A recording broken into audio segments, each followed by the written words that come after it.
ഇനി നമുക്ക് ഇതുപോലൊരു ക്യാബേജ്, അതായത് ഒരു ക്യാബേജിന്റെ പകുതി അത് വെച്ചിട്ട് ഒരു സ്നാക്സ് ഉണ്ടാക്കിയാലോ. ഞാൻ ആദ്യമായിട്ട് ഉണ്ടാക്കുകയാണ്.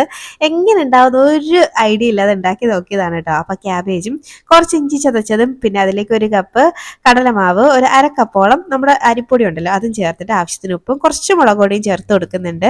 ചേർത്തിട്ട് കുറച്ച് ചെറിയ ജീരകം ഇട്ട് കൊടുക്കുന്നുണ്ട്. ഇനി കുറച്ച് വെള്ളവും ചേർത്താണ് ഈ ഒരു പരുവത്തിനൊന്ന് കുഴച്ചെടുക്കണേ. അതുകൊണ്ട് ഇതുപോലെയാണ് വേണ്ടുന്നത്.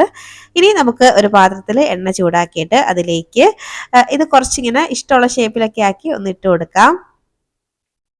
ഇനി നമുക്ക് ഇതൊന്ന് തിരിച്ചും മറിച്ചുമൊക്കെ ഇട്ട് ഒന്നങ്ങ് ഫ്രൈ ആക്കി എടുത്തു കഴിഞ്ഞാൽ നല്ലൊരു സ്നാക്ക് റെഡിയാവും കേട്ടോ. പെട്ടെന്ന് തന്നെ റെഡിയാക്കി എടുക്കാം. ചായ തിളയ്ക്കുന്ന സമയത്തൊക്കെ ചായൻ്റെ കൂടെ എന്ത് കടി ഉണ്ടാക്കും എന്ന് ആലോചിക്കുന്നവർക്ക് ഒന്ന് ട്രൈ ചെയ്യാവുന്നതാണ്. അതാണ്ട് ഇപ്പം റെഡി ആയിട്ടുണ്ട്. ഇതുപോലെ ഒന്ന് ഫ്രൈ ആക്കി എടുക്കാം. കാണുമ്പോൾ നമ്മുടെ ഉള്ളിവടേൻ്റെ ഒക്കെ ആ ഒരു ലുക്ക് ഉണ്ടാവും, പക്ഷെ ടേസ്റ്റ് അങ്ങനെയൊന്നും അല്ല കേട്ടോ. ഇതിൻ്റെ ടേസ്റ്റ് എങ്ങനെ ഉണ്ട് എന്ന് ചോദിച്ചു കഴിഞ്ഞാൽ കൊള്ളാം എന്ന് കരുതിയിട്ട് ഒരുപാടൊക്കെ ടേസ്റ്റ് അതൊന്നും പറയാൻ എനിക്ക് തോന്നുന്നില്ല.